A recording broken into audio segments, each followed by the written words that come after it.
A partly to mostly sunny good morning to you.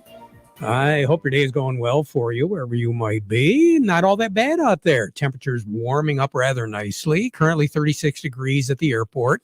It is 41 right now at Radio Center. We're looking at 37 degrees in downtown Midland, 38 in downtown Bay City. We do have a breeze out of the south. It has been gusting up to 33 miles per hour. That's the reason why the temperatures are continuing to climb. 29.90 and falling is the barometric pressure, and that's the reason why the temperatures are continuing to climb as well. We got a couple of things going on for us. Currently, we do have a high pressure system that has really drifted down into the Tennessee Valley. It's going to continue to drift to the south and to the east. And then we have a low pressure system, which has been moving. Well, it's been following the Canadian border, and it's moving across. The center of it is on the western side of Lake Superior, and it has pushed a warm front up through the state, which is the reason why that temperature continues to climb. The skies, for the most part, are not all that bad. Kind of hazy conditions right now. All of this, of course, ahead of what is going to be a major weather maker for us in the lower peninsula anyway. Upper Peninsula is not going to get away with anything, really. The UP is going to be looking at wind advisories. Well, they are right now. And there will be some strong gusty winds over the next few hours because that low is moving to the east. They're looking at wind gusts of close to 50, 55 miles per hour. I was just checking some of the readings here a little bit earlier before we went on the air. And we were looking at some wind gusts in the Upper Peninsula, especially over on the west side, gusting to close to 40 miles per hour coming out of the southwest and the west. And that's going to continue as we go through the remainder of the day before that low finally moves away and pushes a cold front down through the state. So as we go through the day, we're going to be looking at the temperatures climbing. We'll move up into that 43, 44 degree area by the time everything peaks out. That'll be a little bit later this afternoon. Clouds are going to be moving in as we approach and get into the afternoon hour, and all of that is going to be coming from the southwest, which is where the wind is blowing. And then tonight, we're going to begin to see some precipitation. That will be ahead of the cold front, and it will be liquid. So we're looking right now at frozen surfaces. We are going to be looking at an immediate slickening of untreated areas for the most part. If you haven't seen much salt on surfaces, it will turn to ice real quick. And then we'll begin to see some melting, some thawing as we get into the area just after sunset. And then starting about, I want to say 9, 10 o'clock tonight, that's when we're going to begin to see a little bit of a shift. So during the day, cloudy as the day goes on. The temperatures will be falling after 9 o'clock tonight. Whatever shower activity kicks in, which would be, my guess is, on the western side of our coverage area, about 3 o'clock, 2:30, 3 o'clock. For us in the immediate Saginaw Bay City Midland area, closer to 4:30 or so, we'll begin to see some of that precipitation. And then after sunset, precip will be around liquid. But then we'll see the temperatures falling after about 9, 10 o'clock tonight and dropping down below the freezing mark just before midnight. Then as we go through the day tomorrow, the temperatures will be hovering right around that 30, 31, 32 degree area. And we're going to see some snow. Real good chance of measurable amount of snow. I'm sure many of you are sick and tired of hearing all of the projections. Let's just put it this way. Make it real simple. If you have any traveling that you have to do tomorrow morning, be sure to give yourself a lot more time. Now, if you're going to be traveling down I-75 to Flint and then south of Flint, you are going to have some major issues. If you are going to be traveling to the west, let's say you take M46 and you cut all the way across to 131, something like that. You're going to run into some weather advisories there, icing, and you're going to run into 1 to 3 inches of snow as we move through the morning and the mid-afternoon hours there. You go just a little bit further south of M46, there is going to be a winter storm warning up. And right now we are looking at the probability of 16 to 22 inches of snow in the southwestern part of the Lower Peninsula. So I'm talking Battle Creek, even Lansing, western Lansing, over by Kalamazoo, into that southwest corner, down into Indiana. You are going to see a major snow event. Not a lot of blowing and drifting, but when you get snow coming down that hard, that fast, it's going to generate some wind to start with. Major issues there. I would strongly advise that you plan ahead, call ahead, and just see if you do, in fact, have to travel there tomorrow. As we go through the day on Thursday, things are going to gradually improve, but there is going to be another system that will be moving up through. Right now, it appears as though that system is going to affect from I-94 south. But the pathway of the one affecting us on Wednesday has already taken a little bit more of a northern drift. So for us in the Great Lakes Bay region, we're going to see anywhere from, let's say, the Midland area, 2, 3, 4 inches, to Frankenmuth, where we're going to be looking at about 7, 8 inches, and then you get down further south. So again, tomorrow is not going to be a real good day to do much traveling unless you're going to Grayling or West Branch or something like that. You should be in a lot better shape for travel heading to the north. Thursday, snow showers around 17 is going to be our high on Thursday, Thursday night. So obviously the chances of snow will be decreasing, but the wild card is the wind. Thursday, both low pressure systems will be well to the east, southeast of us, but because of the counterclockwise circulation, they could very easily push snow, precipitation back at us, especially Michigan's thumb, and for that matter, the eastern side of the Lower Peninsula, starting with the thumb area all the way down to Detroit. So we won't be totally out of the woods on Thursday, but Thursday is more of an iffy situation than tomorrow when it comes to travel. By the time we roll into Friday, 17 is our high, 2 is our low, partly cloudy skies, maybe a few more clouds around. Then Saturday, Sunday, and Monday, we're not looking for much of anything in the way of moisture. We're looking for our temperatures still to be running below average, which is 29 in the afternoon and 15 at night. That, in a nutshell, is what the weather's all about. So again, please plan ahead and call ahead if you are going to be doing any traveling for the next couple of days, Wednesday and Thursday. Make sure that wherever you are going, that they are going to be in their office or they plan on meeting you. Just stay in touch because these conditions are going to be changing literally by the hour as we go through the next couple of days. And the temperature today is not indicative of what we're going to be seeing for the next few days. Wednesday, a high of 31, a low of 15. Then Thursday and Friday and Saturday will be pretty close to the freezer on all of those days. More on the weather as we go through the broadcast. Rick Hollister standing by. We'll be touching base with him over at the Andersons. But before we do all that, we want to remind you the weather forecast brought to you by the folks at Nutrien Ag Solutions. Nutrien Ag Solutions has the local expertise to recommend the corn, soybean, and other seed products that are the best fit for your field.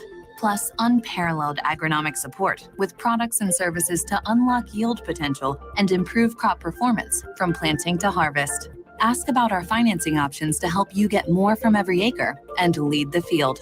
Visit your local Nutrien Ag Solutions branch or go to nutrienagsolutions.com. They say there's a secret to growing a great crop. At Nutrien Ag Solutions, they beg to differ. It all starts with a strong foundation, and when it comes to fertilizer, there's no question that Titan XE drives dry fertilizer performance. They've been unlocking the potential in every prill of dry fertilizer with biocatalyst technology for over a decade. Visit lpi.ag/Titan or contact your Nutrient Ag Solutions crop consultant to drive your crop's potential today. Farm Service brought to you today by Wiki Crop Insurance. Mr. Farmer, you can farm with confidence this year in knowing that Wiki Crop Insurance is available when you need them. If you are a recipient of the FSA WHIP Plus program, remember, as a condition of payment eligibility, you do need to obtain crop insurance on your crop paid under WHIP Plus. So now's the time to get a hold of Kyle and get all the details.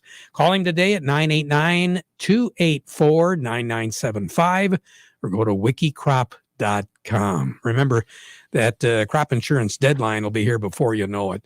So contact Kyle today. Rick Hollister, good morning. How are you this morning? Good, Terry. How are you? Hey, not too bad. Those markets, 4 or 5 cents used to be, that's a kind of a strong move. Now, I mean, we're getting accustomed to 20, 25, 30 cent moves. Yeah. Yes, sir. 45-cent range in the old crop soybean futures today so far from low to high. So just real dramatic moves in soybeans, and especially soybean meal, Terry, $15 a ton higher at the moment.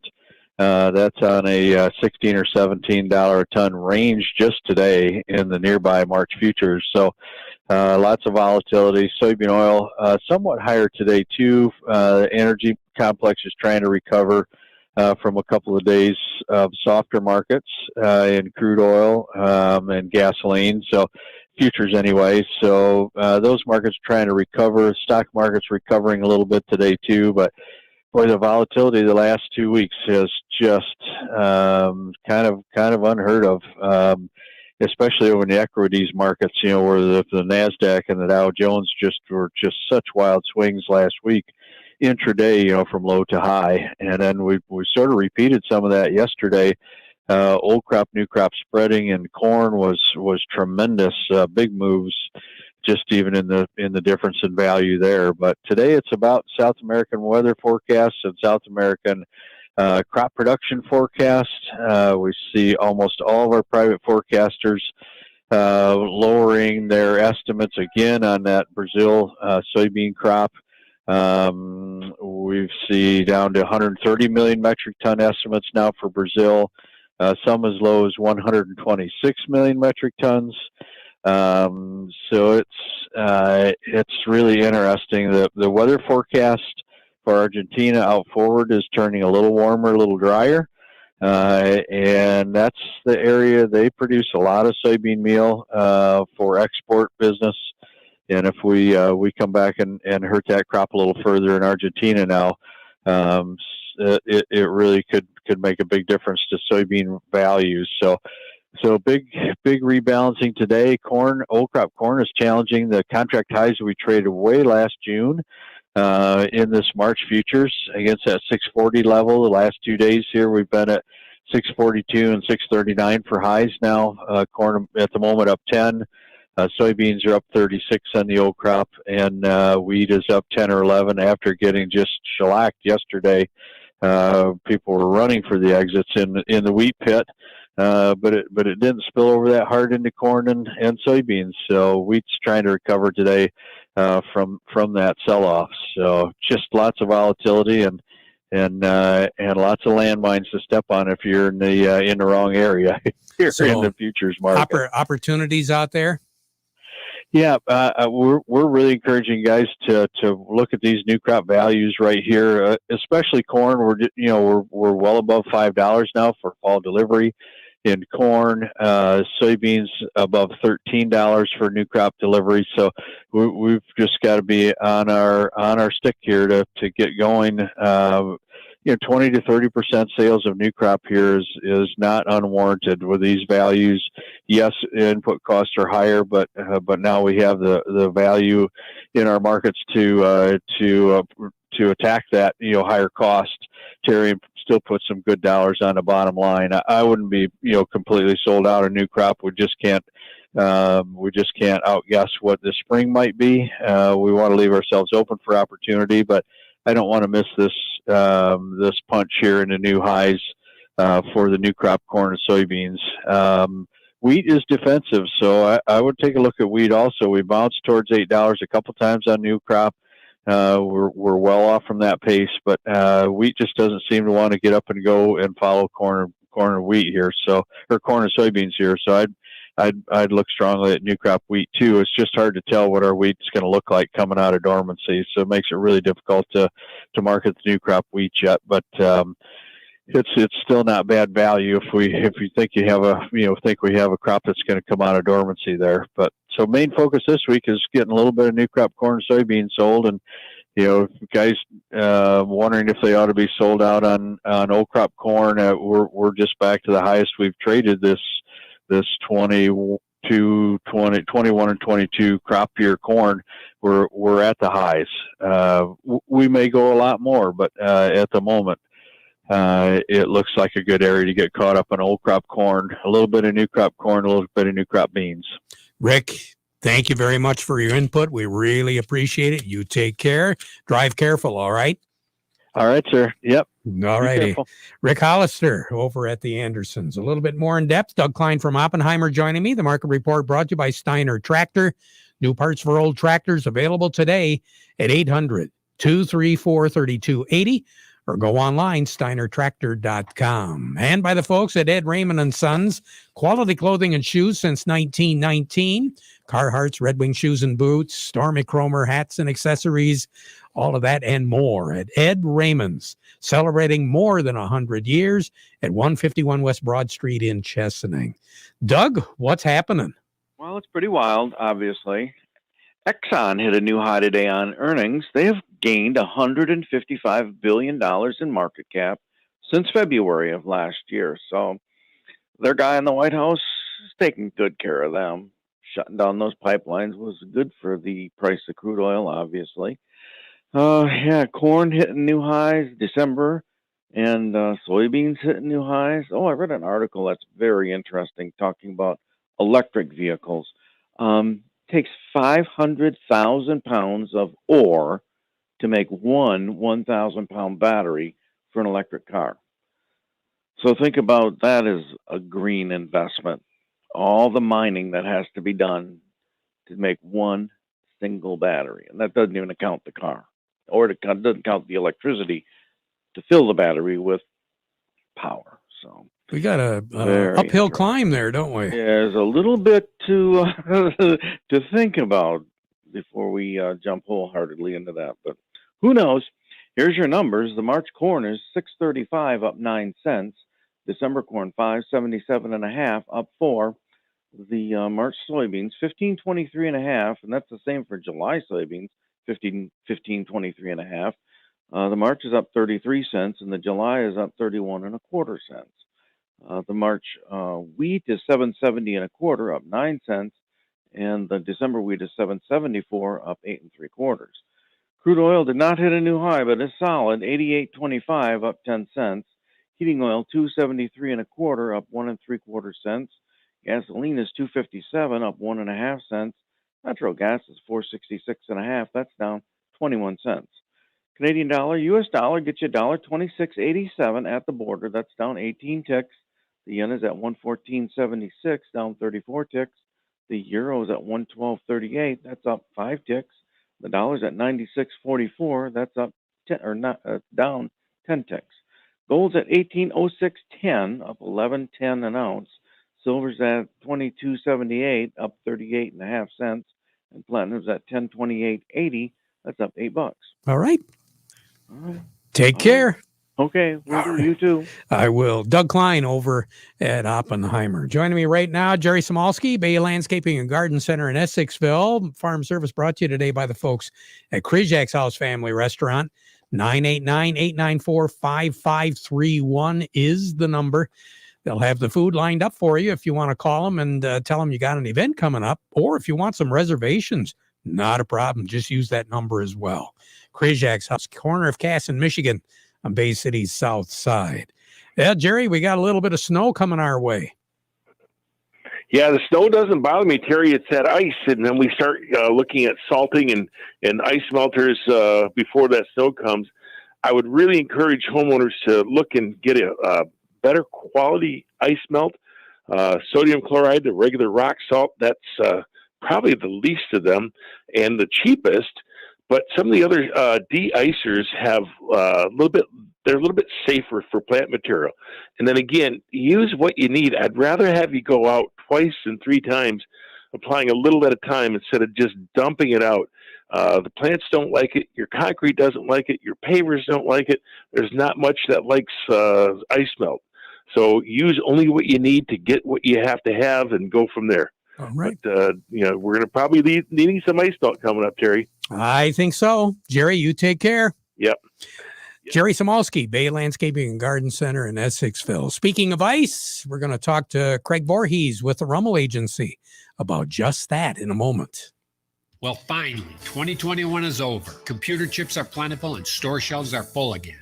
Hi, I'm Steve Cook from Cook Chevrolet Buick Ambassador, and unfortunately, absolutely none of that is true. But for car and truck buyers, here is some good news. At the Cook GM Superstore, even though the lot is still pretty empty, we now have 178 Chevrolets and Buicks, including pickups, Blazers, and finally even Equinoxes, coming in over the next few weeks, some as early as this very week. And we invite you to call or stop out to reserve the vehicle of your choice. You'll find Silverado 4x4 crew cabs starting at $299 a month and Chevy Blazers as low as $245. Who knows? The Chevy of your dreams may be arriving at this very moment. Get out today. That's the Cook GM Superstore, M15, top of the hill in Vassar. Payments based on GM employee and family lease. 10,000 miles per year and includes all rebates. $28.44 on Blazer, $28.89 on Silverado due at signing. Call toll free or visit us online at cookchevybuick.com. Chevy, find new roads. Well, as I mentioned, talking about ice safety is probably the key word right now, Craig Voorhees. We seem to have a little bit out there, and we've got quite a bit of ice fishing going on. Yes, that's right, Terry. Ice fishing is the popular activity right now, and you're seeing lots of shanties on the river and on the bay, lots of ATVs, maybe even a few snowmobiles. And a lot of times, folks use their older units for those, and they're like, nah, we don't need insurance on it. That's okay. The machine doesn't have a lot of value. Well, I understand that, but keep in mind, if you drop one of those vehicles through the ice and need to recover it, because the Coast Guard will call and check on you to make sure you've gotten that machine out of the water, those costs are pretty expensive. And if you don't have coverage on the machine, the insurance company won't pick those expenses up. So something to keep in mind. I have firsthand experience with that if anybody wants a long story. Boy, and I'm telling you, the guys that do have firsthand experience, they wish they did have insurance. Something else. That, we wish we didn't have the experience altogether. Yeah, you got that right. Craig Voorhees, thanks a lot. We'll talk to you again. All righty? Okay, Terry, thank you. Let's find out what's going on in New York. Pretty volatile markets around these last few days in Chicago. New York has had more than its share too. Steve Anderson, what's going on right now?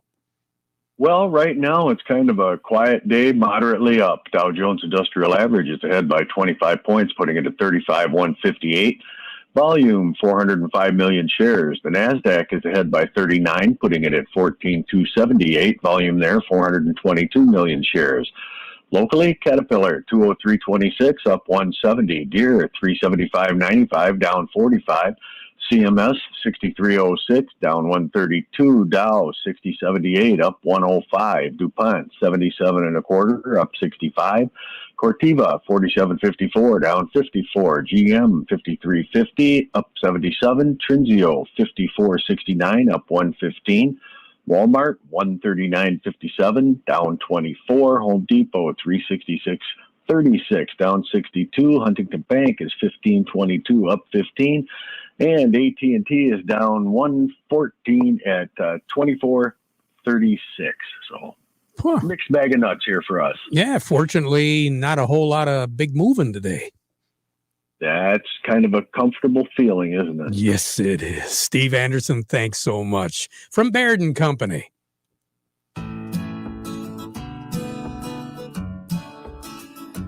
Thumb Bank and Trust offers community farmers the welcome opportunity of working with people who understand the unique needs and challenges of farming. I'm Jared Fisher, Ag Specialist for Thumb Bank and Trust, and I'm also a proud farmer. All of our agricultural loan experts are working farmers, and that's just part of why Thumb Bank and Trust has been recognized as one of Michigan's premier agricultural lenders. It takes a farmer to understand the unique needs and challenges of another farmer, and it takes the lending capital available at Thumb Bank and Trust to grow a farm. Call us today or visit us at thumb.bank. We will meet you at one of our offices, in the field, or at the farm. At Thumb Bank and Trust, our relationships are built on trust. We're an old friend you can rely on. Let's roll up our sleeves and get to work. An equal opportunity lender and member FDIC. If you've got a diesel engine and it powers a generator, a tractor, a truck, whatever, you want that diesel to fire up when you need it. And hopefully you've got Diesel Guard Supreme Plus from Valve Tech Petroleum available at Foster Blue Water Oil in that tank right now. If you don't, give them a call. Go to fosterbluewateroil.com.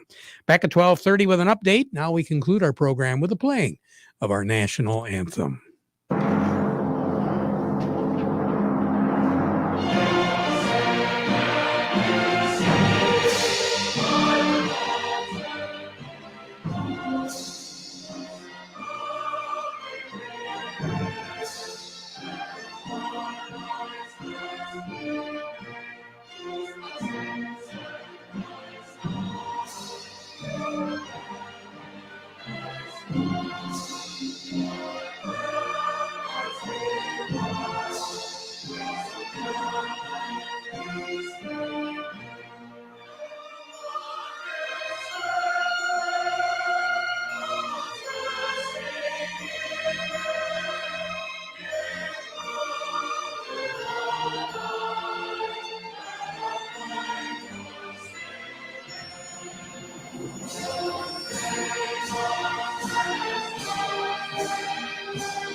From the Premier Kitchen and Bath Gallery Showroom and Design Center Studios. This is WSGW, Saginaw, Bay City, Midland, WSGW FM, Carlton,